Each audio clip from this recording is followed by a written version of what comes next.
Assalamualaikum warahmatullahi wabarakatuh. Perkenalkan, nama saya Lutfia Al-Hilaliyah Husna dari kelas 6 Shift 3. Di sini saya akan menjelaskan tentang positive accounting theory guna memenuhi tugas dari teori akuntansi.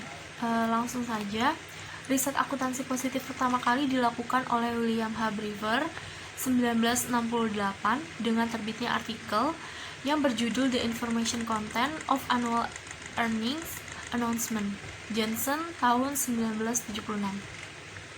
Selanjutnya, teori akuntansi positif diakui kemunculannya ketika Watts dan Zimmerman mempublikasikan artikelnya yang berjudul Towards a Positive Theory of the Determination of Accounting Standard pada tahun 1978. Dalam hal ini, teori akuntansi positif berusaha menjelaskan atau memprediksi fenomena nyata dan mengujinya secara empiris. Teori akuntansi positif merupakan teori yang menjelaskan tentang kebijakan akuntansi dan praktiknya dalam perusahaan serta memprediksi kebijakan apa yang akan dipilih manajer dalam kondisi-kondisi tertentu di masa yang akan datang. Perkembangan teori akuntansi positif ini muncul akibat ketidakpuasan terhadap teori akuntansi normatif. Terdapat 3 alasan mendasar yang kuat atas terjadinya pergeseran teori akuntansi pendekatan normatif ke teori akuntansi positif. Yang pertama itu teori akuntansi normatif yang terlalu fokus terhadap kepentingan investor secara individu daripada kemakmuran masyarakat yang lebih luas. Terus yang kedua, teori akuntansi normatif dirasa tidak mampu menguji teori secara empiris karena didasari pada asumsi atau premis yang keliru sehingga tidak bisa diuji kebenarannya secara empiris. Yang ketiga, itu sangat memungkinkan terjadinya pengalokasian sumber daya ekonomi secara maksimal di pasar modal menurut Watts dan Zimmerman tahun 1960. Penentuan kebijakan akuntansi dan praktik yang tepat merupakan hal yang penting bagi perusahaan dalam penyusunan laporan keuangan. Sehingga, dalam menentukan kebijakan akuntansi dan pelaksanaannya tidak terlepas dari pihak-pihak yang berwenang serta memiliki kepentingan dalam penyusunan laporan keuangan. Watts dan Zimmerman pada 1990 mengidentifikasikan terdapat 3 hipotesis yang sering digunakan dalam teori akuntansi positif yang dapat mempengaruhi tindakan manajer dalam proses pengambilan keputusan. Yang pertama, itu ada hipotesis rencana bonus atau bonus plan hipotesis. Manajer perusahaan dengan bonus tertentu cenderung lebih menyukai metode yang meningkatkan laba periode tahun berjalan. Terus yang kedua, hipotesis hutang atau ekuitas.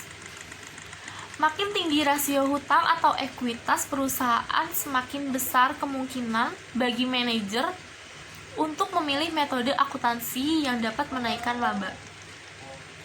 Terus yang ketiga ada hipotesis biaya politik. Perusahaan besar cenderung menggunakan metode akuntansi yang dapat mengurangi laba periodik dibanding perusahaan kecil.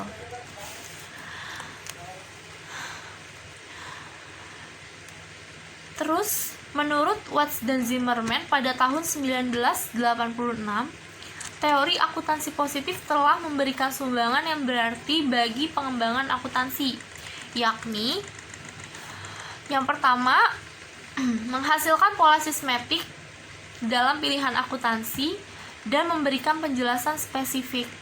Yang kedua, memberikan kerangka yang jelas dalam pilihan akuntansi. Yang ketiga, menunjukkan peran utama contracting cost dalam teori akuntansi.